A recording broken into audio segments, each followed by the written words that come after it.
Welcome. It is the Under the Ropes podcast. It is Under the Ropes 14, and it is your pals Mario and Brian. Mario, what's up? Feeling pretty good. Had a little few cocktails, little warm up with our regular podcast, and now we're on the other side. We're skiing the backside of the mountain right now. We're on the Under the Ropes. We've gone Under the Ropes, and for those who don't know, the Under the Ropes podcast is not exactly ski related. We find things that are more adjacent, more things, things that we're into, interesting stories, things that are funny, ridiculous, crazy, but all things that we think you're gonna find entertaining and interesting, which is why we're doing this. So strap in, grab a cocktail, have some fun with us. Mario, let's not even go through all the other stuff. Let's just get right to it and go Under the Ropes. So a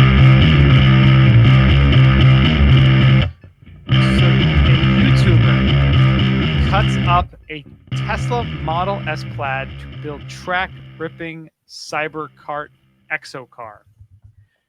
Now, I'm sure most people know what a Tesla is, but do you know what a Tesla Model S Plaid is? Well, No. it is the Plaid is their most powerful version of the car. It's about 1,020 horsepower. Damn. Which is crazy. It isn't electric like all Teslas are. It's got a bigger battery. It's got more horsepower. It can apparently, theoretically, do 0 to 60 in 1.99 seconds, which is absolutely bananas for a 4,700-pound sedan, which is what it is. Now, the good thing, I'm glad you let me take this story because I actually watched 4 of this guy's YouTube videos about this. Oh, really? Process. Yes. Nice. The guy who bought this, a guy named Kyle Wade, and he goes by the name Boosted Boys on YouTube. Now, I laughed at that, and then I saw he has over 1 million followers on his YouTube channel. He's down in Florida, and they do a bunch of cool car modification stuff. So this guy bought this Tesla Model S. It had, I guess it'd been rear-ended, but it was in pretty good condition. But they say insurance companies often total EVs for even the slightest notion of battery damage. Oh, damn. So they bought a shell for donor parts, stripping off the rear end, fixing it. And what they did was, instead of just getting back to making a normal, Tesla, they decided to just hack away and cut away anything that was not necessary. And it's funny because the first thing they did was, they took everything off that they could. They shed 700 pounds off the car. So they got 4,745 to 4,040. And the problem was they have the whole front ripped off for weight savings, but they lost some aerodynamics because of that. And on these, you can watch these YouTube videos, and it actually shows them going through the process, going to the drag strip, making their changes. I'm not a big drag racing guy, but it was pretty interesting to watch at least. And there's just 4 or 5 different iterations of the video. And then they also raced the guy who has the world's fastest Tesla. He was there. But they managed to get the 0 to 60 down to 1.87 seconds. Damn. Yeah, which is pretty crazy. They hit the quarter mile in 8.83 at 149 miles per hour. Damn. Which is bananas. It's crazy how fast this thing is. It's just basically the frame, a roll cage, and that's it. They put a spoiler on there. They really stripped it down. They fabricated some faux fenders on the back. I think he put the front back on. This video shows the in the clip that we have, and I'll have in the show notes. It shows there's no front at all, which is kind of an aerodynamic faux pas. But then they kind of modified something to get it on there, and they taped up all the. Almost looks like a dune buggy. Pretty much, right? Right, it's all stripped down. They got the roll cage, and that's it. Yeah, it's pretty sweet, right? Yeah, it's pretty The badass. videos are worth. if you're into cars, the videos are.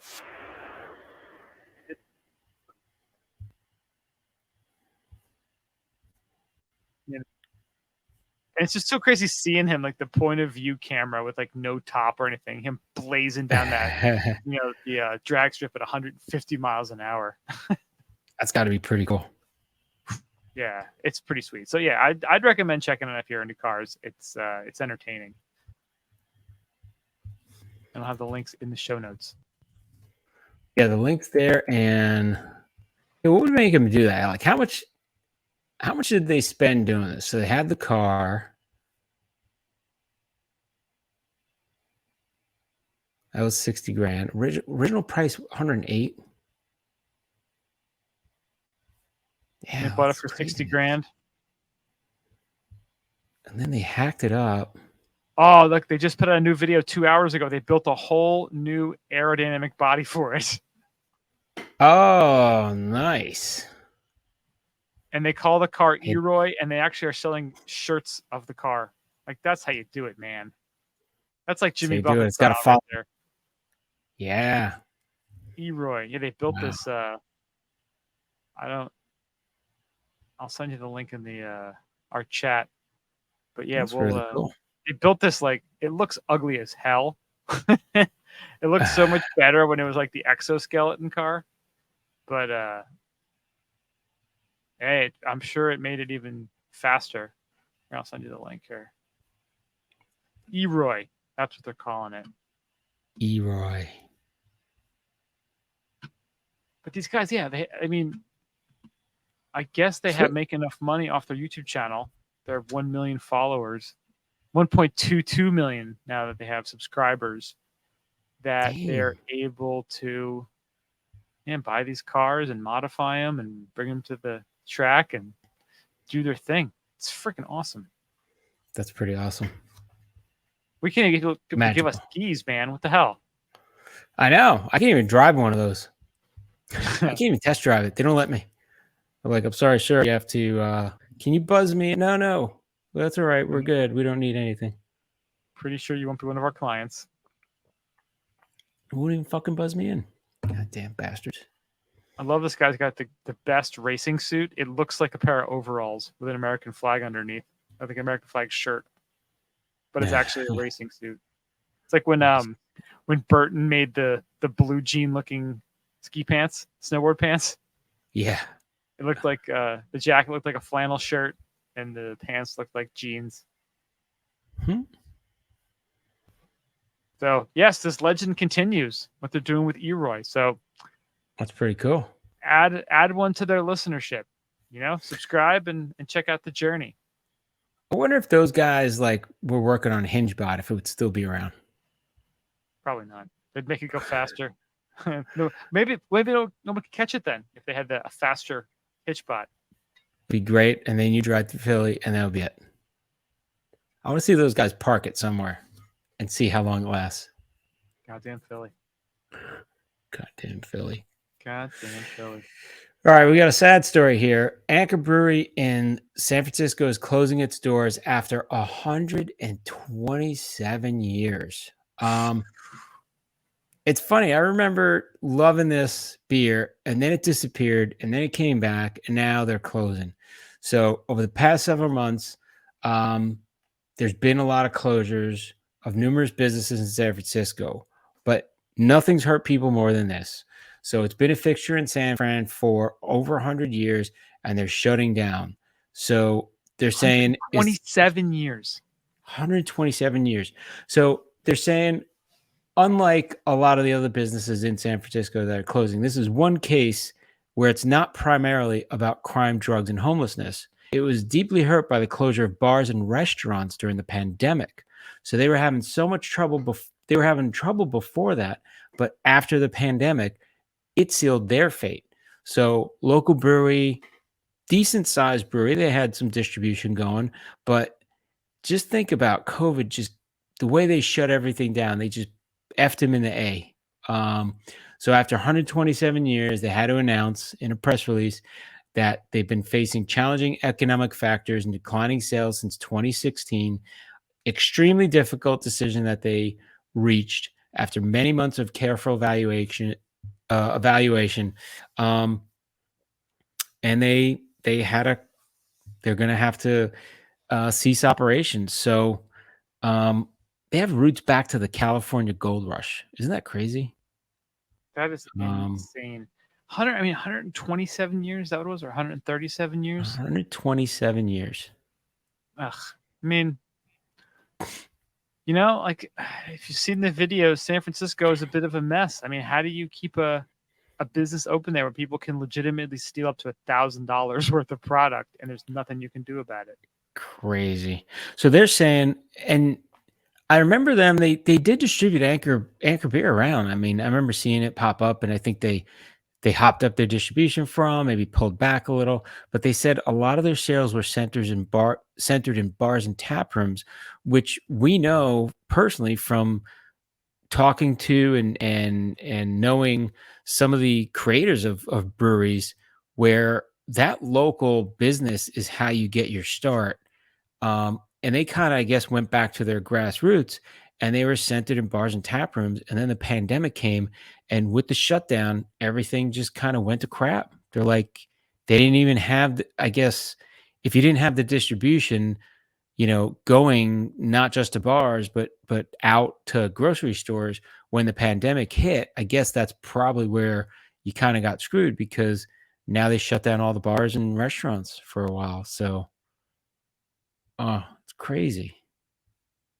Yeah, I don't know how you would continue having a business there when this is the kind of stuff you have to deal with. I mean, it's absolutely awful.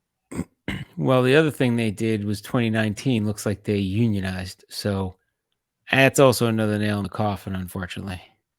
That makes it tricky. I mean, this all seems like a wonderful idea, but yeah, it's unfortunately not usually how it works out. Yeah.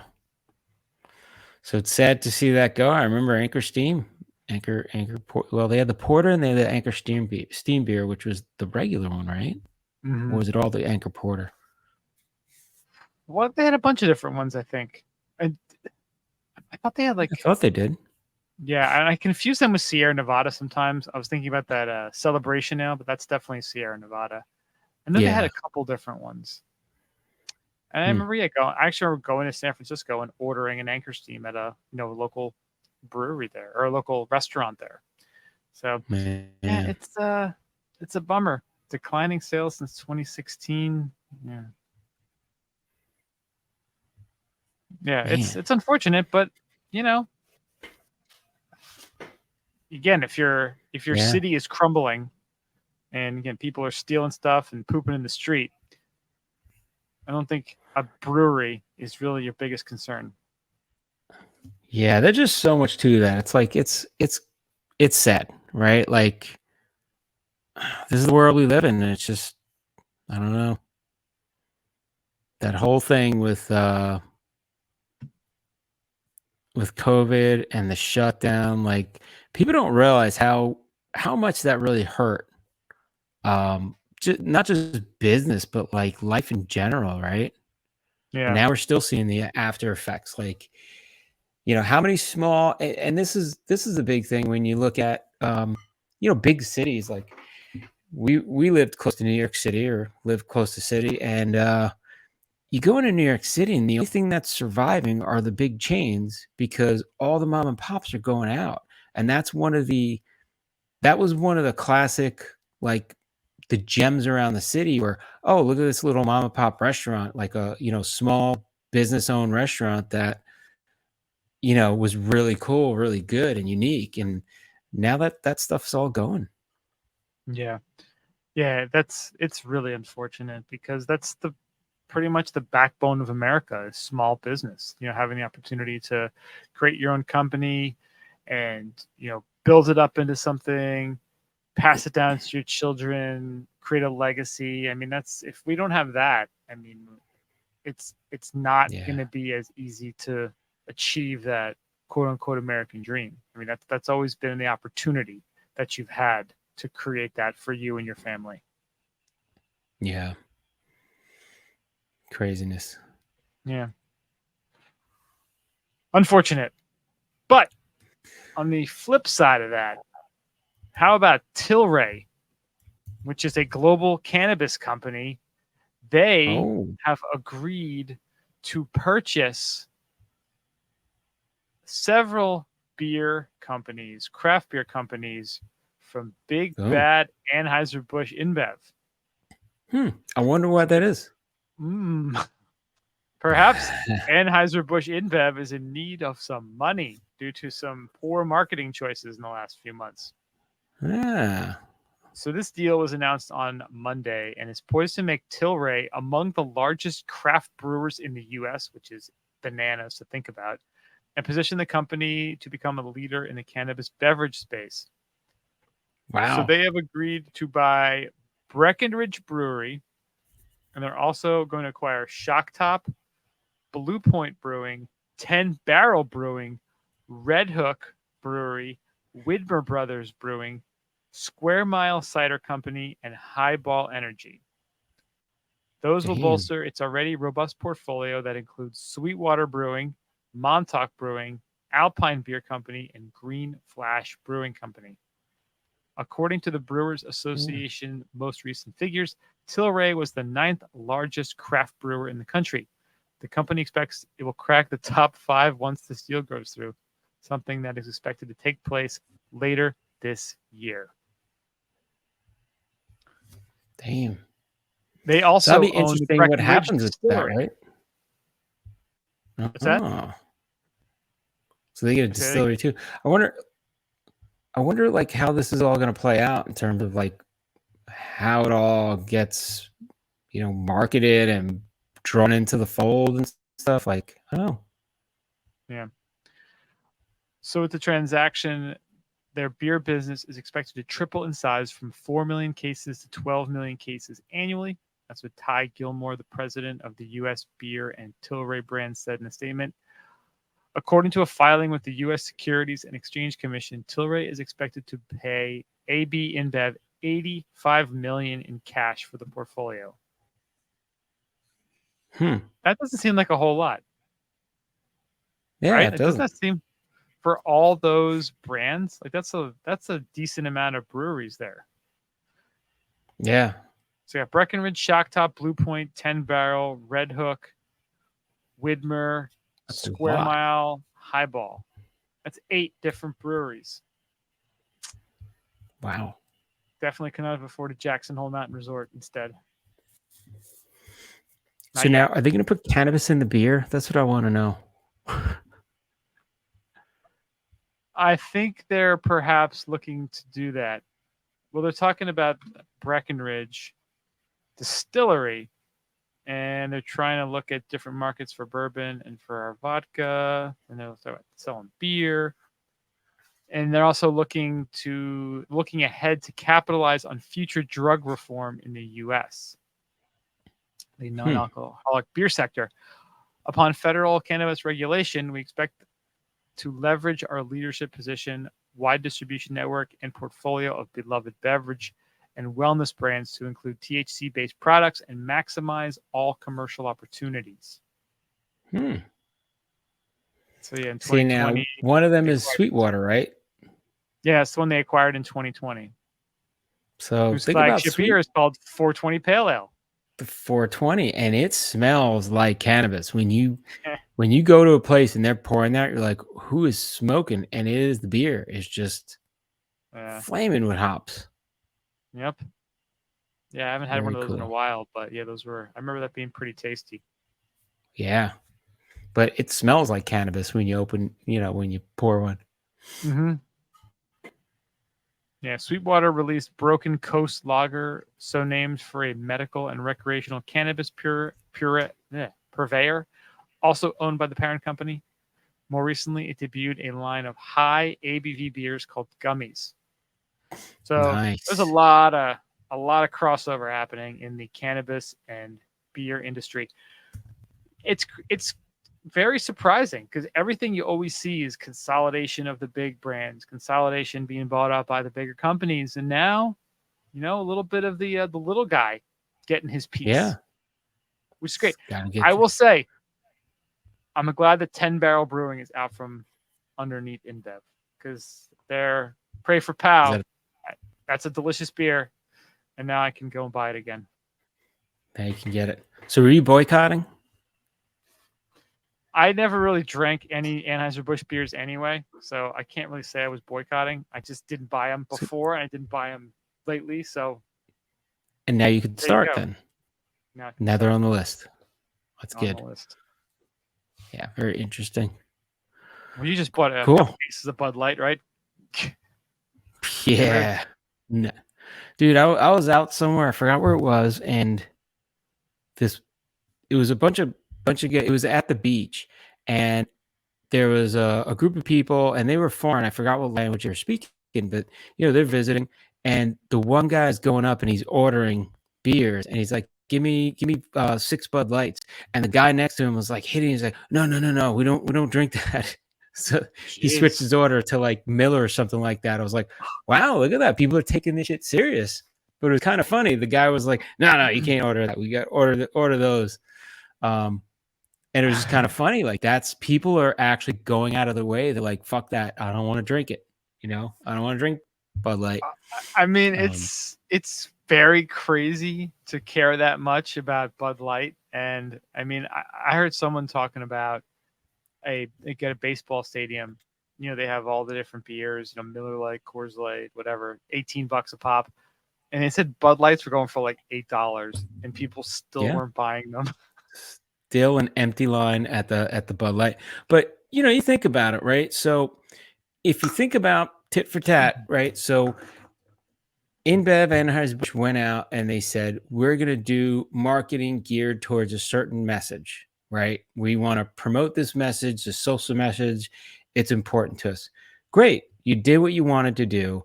You went away from promoting beer and you wanted to support and promote a social message. It didn't meet your demographic for your average beer drinker from what I would think, right? Your larger percentage of beer drinker is not apparently the based on the demographic. results recently, you would be spot on. Exactly. So now people that are boycotting it, it's their way to go back to them and say, you gave us a message, we're giving you another message that we want you to understand our message now. And it's kind of, it's kind of justice to serve. Like you guys went there and wanted to go dabble in that game. And now you're getting a backlash, which you're like, I don't understand why people are so against the message that we put out. And it's, you know what? You didn't have to put that message out. You could have just sold fucking beer. Like that's what it comes down to. I mean, are you a social media, create a new line? I mean, because they did Bud Light seltzers. Those seem to work. That didn't upset any Bud Light beer drinkers. They're like, whatever, it's a seltzer. I don't really care. But to compromise your brand, to just not know your target demographic at all. I mean, but not only that, it's the social signaling. So you're going to pander to the expectation that you feel people put on your brand to signal or promote something or support something. While it's great to support a cause, it doesn't mean you have to go out and willingly show support for it necessarily, unless you strongly believe on it. I think a lot of these companies do it just because it's expected or they feel like we have to be part of the group. And it's at the end of the day, you're a beer company. It's great that you can do, send a message and help people. But I don't know. I think it's kind of jumping the shark. You're getting into an area that you probably didn't think it through. And do you really want to be there or do you want to just sell beer? Like, no. I don't know. It wasn't focused towards necessarily selling beer. It was more focused towards giving a message. Well, advertising is about selling your brand, right? So they failed. It's crazy. They say that revenues fell 10% in the second quarter for InBev. Yeah. Sales to U.S. retailers declined 14%, underperforming the wider beer industry, primarily due to the decline in the volume of Bud Light it sold. So I read something the other day that they were the number one by far selling beer in the northern hemisphere, and they dropped to like I think they might have dropped out of the top 5 or almost dropped out of the top 10. And I'm like, Is wow, in like not even like 2 months, 3 months. I'm like, that's crazy. yeah. It's Talk also about a crazy. backlash. But what's so funny too is they put the her, I don't know if it's a her or a him on the can, and they said that they were criticized by LGBTQ advocates when they failed to support them in the broader trans community. I like it's like they double shot themselves in the foot. They shot themselves in both feet. Oh. Well, here's the other thing, which I thought was weird. Like, I didn't realize until I read up on it that it wasn't just the commercial. Cause I was like, the commercial, I was like, seems like a pretty strong reaction to a commercial, but they actually put, I don't, like you said, I don't know if it's, I guess it's a transgender man because he didn't have this sex change. So I don't know if they consider, I don't know. I don't even know Doesn't how he? to talk about it. That's how fucked up this Yes. whole Doesn't world she is, like right? girls too? I I don't even know, but they Yeah. put Above my pay grade. her picture on the can, and I was like, "You guys have never done that." Like, did you put like anybody else on the can? No, they never put a likeness of anybody. And how Put many like Dale people? Earnhardt on the can or something. Someone who's like I, related to the sport, like related to the right. activities that Bud I Light don't know if they've sponsors. ever come out with like a Dale Earnhardt can. Like, I don't even know. Like, Yeah. I didn't think they put people's likeness on a can. And they did that in this case, and I think that's why the reaction was so bad. Like, Yeah. I don't know, it's just weird. Just clueless. Like I really mean, just like a clueless move. but think of all the other people you could have honored in history, in Could put throughout like the Ben ages. Franklin on there, Could put like Martin Luther King. Could have put Yeah, someone who's actually done something Mandela, as opposed to someone who like got their Gandhi. first weird period as a biological male. It's just weird shit. Like, why? Okay, great, you did that. Like, and I don't know. I don't know. I think it's just insane. Like, It at is the end of insane. the day, it's like if I go to a music concert and I want to see a band, I don't want to lecture on political beliefs. I want to hear your fucking music and I Sing your want to song, enjoy monkey. the show. Yeah, sing your Bang song your and let bang me your get the fuck cymbals, out of here. monkey. That's right. I want a good show. I don't want an education on what I should or shouldn't think. Like, I just want to hear your music and experience that, right? Like, now if you had music that sang that, I get that, but don't make don't use the stage that you made for one reason to talk about something else because now you decided you want to make a statement about something. Oh, I just switcheroo. don't agree with it. We're not here It's for a kind of like, switcheroo. yeah, it's kind of like you told me you went to that brewery and right away people were like, well, what are you doing for Black Lives Matter? They're like, we're not doing anything. We're selling beer. Like, that's what we do. Like, we're a Yeah, that was brewery. We on Instagram. Yep. Yeah. I mean, if you're a restaurant, do I have to acknowledge something or can I just be a restaurant? Well, it's Like, the problem too that with good food. people aren't standing up for themselves. Yeah. They're getting People are walked over all so over. afraid of standing up for themselves, and it's pathetic. You know, But it's it not really even like is. you're against the people that fall into that category. You're against what they're talking about. You just don't have to do it. Like, why is it bad to just do what you do? Why do you have to go out of your way to now acknowledge Have a people that you may statement or may about not every know? topic. Yeah, It like we were saying before, you know what? Sometimes it is okay to shut the fuck up. yeah. I want to say that at work all the time. It Shut the is fuck up okay. and you perfect together. That's exactly. Just it is okay to do that once in a while. Yeah, So, yeah. yeah. And there was Yep. some story in Canada about some guy, some principal who like killed himself because he got fired. He was on some like diversity training thing and he asked some question. He's like, "Oh, well, we're actually pretty good about this." And the lady like called him out on it and like just berated this guy. Really? And like he ended up like killing himself. Yeah, it was like a big story a couple weeks ago. Wow. And again, like Well, here's the everyone's other like, it's like yeah. you're racist. It's like, well, I wasn't. But now I'm starting to become a little racist. I got to be honest. You're kind of an asshole. Well, here's the thing. I've seen stuff too where people get offended, like if they want to be called by a pronoun and you don't use the pronoun because you don't even know that they want to be called by the pronoun, and then they get pissed at you, and it's like, I didn't even fucking know. So don't get in my face because I will beat you down. Like right now, this is offensive to me. Like you're acting like I should magically know every fucking thing about you, and I just met you. Like, where do you get off? You know what I mean? Yeah. Like, Everyone's I don't know. just so entitled to their own ridiculous existence and think everyone has to subscribe to their level of insanity. Like it's like Yeah. we're all characters in the play that is your neurosis. Yeah. That is your life. You know what? I don't even know you. I don't know what the fuck you're talking about. Like, because there are some people that are just like, I don't even know what they're talking about, but they're yelling at me because they're saying I'm ignorant. I just don't know what they're talking about. Like, Yeah. you know? Well, What the and fuck? one thing I've noticed is the people who go on about their pronouns usually aren't really good at stuff. They're good at being attention whores. They're You don't see good at people being complainers about stuff. you don't see people who are really really awesome at things yammering on about their pronouns.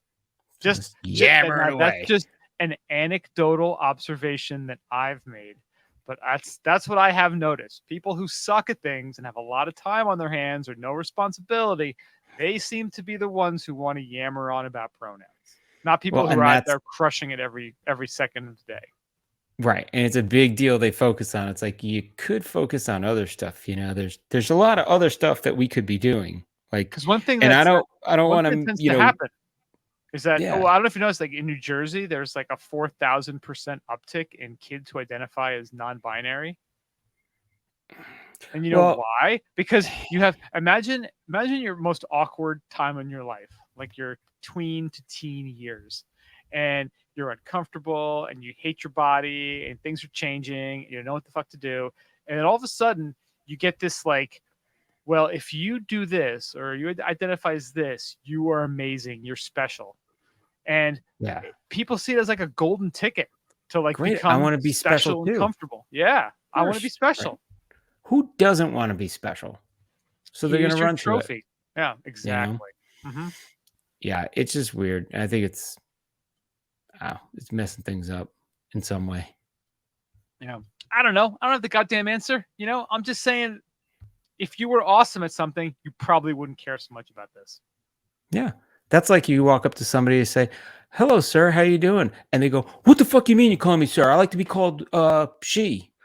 I had no idea. Dude, I just fucking met you. Before I pop you in the chops, calm it the fuck down Yeah. and explain yourself. Like, because I don't know what you're talking about.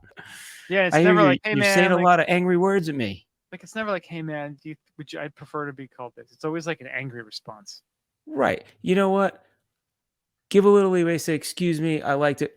Fine, I'll respect that. I will not respect you if you come back at me as an asshole. It's You're going like to get the asshole response. you're 300 pounds with purple hair. I have no idea what the fuck you are. Like, I don't Yeah. even know. Are you even from this planet? Are you one of these new aliens that are supposed to be real? I don't know. Well, what do you do if you don't know what to call them? Do you call them it or excuse me or hey you? Like, what if they Goddamn. don't like to be called you? What if they Did don't they like to? cancel I don't Pat know. from fucking SNL? Remember, like, it's Pat. Yeah, Pat the androgynous. Everybody would be so offended by that now, right? Would they? I don't know. Probably. You never know. Somebody's going to be offended because it doesn't matter what you do, even if it's in the vein of comedy. Somebody's going to be pissed off. And you know what? If you read the Constitution, it says, "Thou shalt have the right to be fucking offended." Yeah, that's it. It's written on the back in Put it on pencil. the back. Yeah, it was one of Thomas Jefferson's. I think the second or third iteration of it. He's fucking with people. He wrote shit on the back, and he's like, nobody's gonna read this. They're gonna frame it, and it's all gonna be in some museum, and we're gonna have all this crazy shit on the back. Good to go.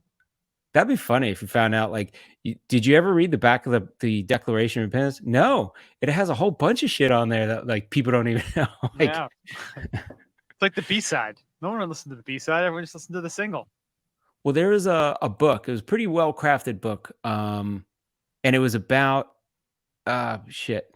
This writer goes into like stuff that's based on reality, but like in a fictional way, like it's all treasure hunting kind of stuff. And one of the books that I read was they were talking about the revisions. Was the Continental Congress got together, they wrote the drafts for the Declaration, and then they signed it. And when they got together, they had all these drafts, and they would have, beliefs, and they would argue about, well, what are we going to do about slavery? What are we going to do about money? What are we going to do about, like, ownership and all this other stuff?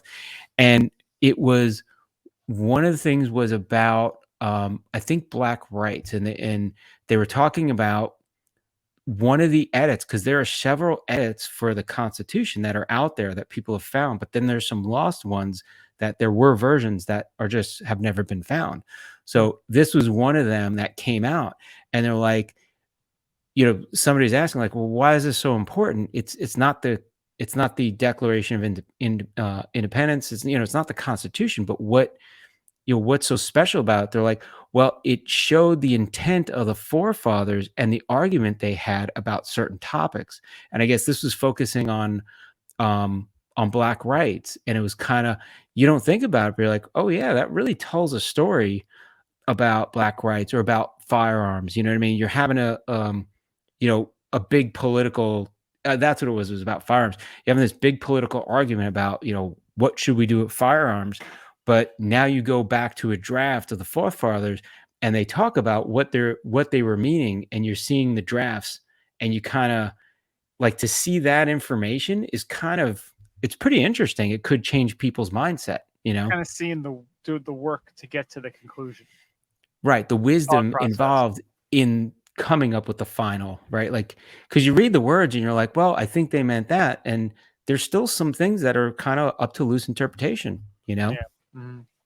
That's so it's kind of interesting concept when you look at that. But there are constitutional drafts where they actually have, like, cross out and discussion notes and stuff like that, and they kept them under wraps for the most part. But there were copies that were, some copies that got made, and there were groups that were working on different items. So it's pretty interesting if you think about it. You gotta wonder if, like, the guy from South Carolina is like, I believe the Negro should be 1/5 of a person. And they're like, bro, we're doing 3/5. We're doing 3/5. Like, no, 1/5.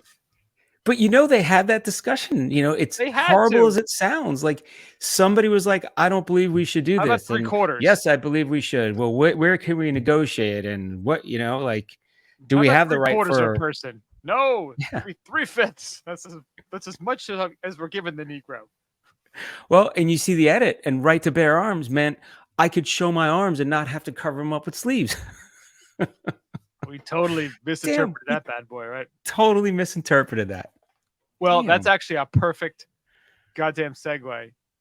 And also, someone who does not care, something that does not care about your pronouns, no matter what they are. Oh yeah, you got to take this one. I just saw the video. I was like, holy crap, terrifying. Photographer shows how fast grizzly bears attack in heart-stopping video. So you did watch the video? I did. I was watching it while we were talking before. Damn. So wildlife photographer Aaron Teasdale set up his camera to capture the release of a 22-year-old grizzly bear back into the wild in the Whitefish Range in Montana, USA. So he posted this on his Instagram. I think it only has 3,600 likes. I have no idea why. This is the most insane goddamn video ever. So they show one of those, like, metal traps that they have the bear in, and those guys get way out of the way. They open up the trap, and the speed at which this bear comes out and just mauls the camera it's mind blowing how fast it was. Like, he knew where that camera was before that thing opened.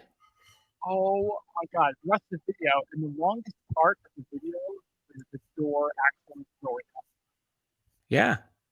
It was kind of, I'm waiting around. I'm like, what's going on with this video? There's nothing happening. And all of a sudden it was just like a rush. And then it was kind of over. I mean, from him getting out of that cage to just destroying that camera, it had to be 2 seconds, maybe, to go, 20 feet, 15 feet? Oh, he runs right to it. Like, I gotcha. Yeah, blazing. It is like I have chills, like just having watched it. It's so creepy. And you see people like, I could take a bear, bro. I could definitely take a bear, bro. Yeah, no No, way. you couldn't. Maybe You maybe can't a even little like wrestle that thing. maybe a bitch ass little like black bear in Jersey, but not like a real grizzly bear. Forget So, did you see the about Revenant? it. I did not. But All I right, know about you the got it. obviously just the scene with the bear and stuff. Yeah. Everybody knows about the scene. You got to go and watch it. And Mhm. remember, this is like a stage thing. They did a little CG. Just watch it and think about this is fake, but it's very realistic, terrifying. You'll have nightmares. Yeah. It's I heard it's it's pretty crazy. gnarly. Yeah. Yeah, so the photographer expected the grizzly to bolt towards the nearby creek when released, so he set up Yeah. his camera and tripod accordingly. However, the enormous creature had other ideas and wanted to quote get revenge on the damn humans with the audacity to trap him. So the camera captured the grizzly bear attack from an astonishing first-hand perspective. In the clip, the grizzly bear launches from the trap with astonishing force and then furiously bounds toward the photographer's camera at high speed. Dude, he just tears that thing up. Oh my It is God. like that thing owed him money. He was I'm pissed off. Yeah. Give me that camera. He's like, Do they say how big the bear was? And I said it was 22. But they did say that, 22-year-old bear moved pretty damn nimble. yeah, they said that the grizzly bear is the fastest of the 8 bear species, reaching speeds up to 35 miles an hour.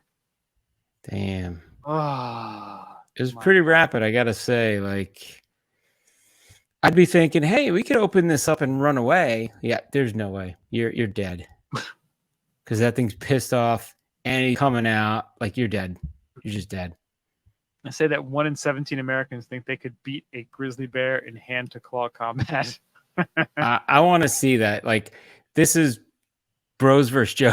What is it? Joe's versus pros. I want to Oh see my that. God. Yeah. Let's put you in there because there's some idiot that's like, yeah, I could take a bear. Okay, let's do this. Come on, let's do it. I want to see that. Let's put up or shut up, buddy boy. Oof. Yeah. We're going to have the link in the show notes. It's absolutely terrifying. It's a must Terrifying. watch. Yeah. It's the speed and the power of this thing is crazy. But it's quite awesome, I gotta say. It is. Now, also too, people who are like, "Oh my God, it was so horrible. They captured a bear." Dial it back with your bear love. Yeah. Grizzly bears are some of the creepiest, most awful creatures on the planet. I know we all have teddy bears, and for some reason, the teddy bear became such a thing in this country. This is no damn Bears- teddy bear. Dude, bears eat their young. Like, bears are fucked up. They're disgusting creatures. Yeah. There's, like, they're a little videos. crazy. You can watch where like there was some video I watched, unfortunately, and it was like a mama bear with her cubs, and this other bear came, and the other bear came and killed one of the cubs, and the mother Damn. bear actually ate the dead baby. So Damn. think about that when you're buying your teddy bear. You go into the what's the Build-A-Bear place, and you're like, oh, they're so cute. Bears are assholes. They don't give a fuck They're about nasty. you. They will kill you. They will eat your kid. They'll eat their kid. They don't care. Bears are They don't awful. care. So stop They're eating acting. somebody. You're watching Winnie the Pooh. You're watching the bear necessities. The bear necessities. Like, This thing's not singing. It is have- killing. cartoonified and taken all the badassness out of bears from Disney and Winnie the Pooh and all that. Bears are assholes. Yes, Just they are. recognize that. You'll be much happier. Oh, man. That's Nasty. crazy. Polar bears are even worse. Yeah, They're only- they're schizo or they're bipolar, right? There's something with them. They're bipolar. They're bipolar polar bears. Yeah, I think They're they said they're self-delicious. actually schizophrenic. Like they're fucking crazy. Like that's a nice way of saying yes, they are really psychologically messed up. It's because they're in the freaking cold. I'd be Yeah. messed up too. Yeah. I don't blame them. They're Mosquito. bears. That's what they do. They're on some blob of ice.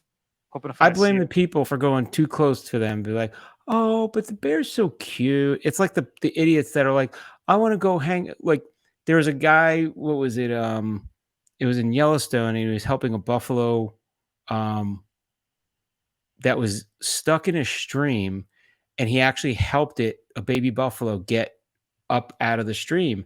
And they're like, this is why we have signs everywhere, asshole, not to touch, not to come in contact with them. So that person helped the baby buffalo get out of the stream. Well, it had the scent of human on it, and then it was just ignored by its parents, by the entire herd, and it was starving to death. So they had to put it down. It's like, wow, you're a real asshole for trying to do that. Like, I know you meant well, but you have no idea what you're doing. Just kind of, that's why they have signs. Like, read the signs, learn what you're doing. Like, just, I don't know. They have signs up. That's why. I wonder if animals like pass down traditions in generations like we would, like in their own way. Because Eat the people that get close to you. Well, imagine like the bears passing down knowledge to like the next generation. They're like, yeah, these things used to be really tough and capture us. Now look how like fat and slow they've gotten. I mean, it's not even fair. It's so easy. We could be eating these things all day. Look at that guy. Just make believe that you're still eating. Let him get a little closer, and then we'll track him down. Yeah. There's no way he's getting away. Yeah. He's not getting. Bears are nothing to mess with. Ugh. Even black bear. Like, I remember I was terrified one time. I'm riding my my road bike. Now I'm in spandex with clip-on shoes. I'm in no fight shape, no shape to run, nothing. And I'm coming down this hill, flying at probably like 30, maybe faster, 35 miles an hour. 80. And I see a mama bear with two little babies, and they're crossing the road. And I come to a complete halt. I'm like, what the hell do I do? And then I realize I can't really go uphill very fast. Like, and I got to turn around, and I'm in clips. Like, holy shit, I'm going to die. So I just waited, and they crossed, and then I just kept flying down the hill. I'm like, if that thing chases me, I got a shot, because I'll hit 30 easily and maybe be able to outrun them. But it's a little terrifying, man. I believe I'll need a new pair of spandex. That's right. This encounter. Well, they were brown, so they kind of match. Yeah, it all blends in. Good. Yeah, it's all good. I'm good. They're brown. Perfect. Yeah. Oh yeah, watch this video, and it's it makes really... photographers are fucking around. Hey, hold this steak. Hold the lunch. I'm gonna be right back. And then they open the thing, and that's it. Pigs in a blanket. Delicious. How'd you get rid of that guy? Well, you know what? Let's say he was hanging around, eating lunch. I opened the thing, yada, yada, yada. I need a new camera guy. Yeah. You just yada kill the guy. It definitely makes you re-understand your place in the universe and be thankful that we humans are smart enough to create tools and weapons, because if we're all just a bunch of jabronis hanging out in nature and we got dealing with these bears, like, it'd be game, set, match, bear. Yeah, we're just a bunch of dirty apes too. I don't know. Soft, pink, pathetic little apes. Stub our toe when we're on bed rest for 2 weeks. Little imitation ape-ass bitches. That's all we are. Yeah. Well, that's all we got for this episode. Hope you enjoyed it. Check us out, skibumpodcast.com. Find us on the socials, X, Facebook, Instagram, Untapped, YouTube at Ski Bum Podcast. Send us an email, skibumpodcast@gmail.com. Thanks so much for listening, and we'll talk to you guys next week. Stay high, stay falutin'. See ya.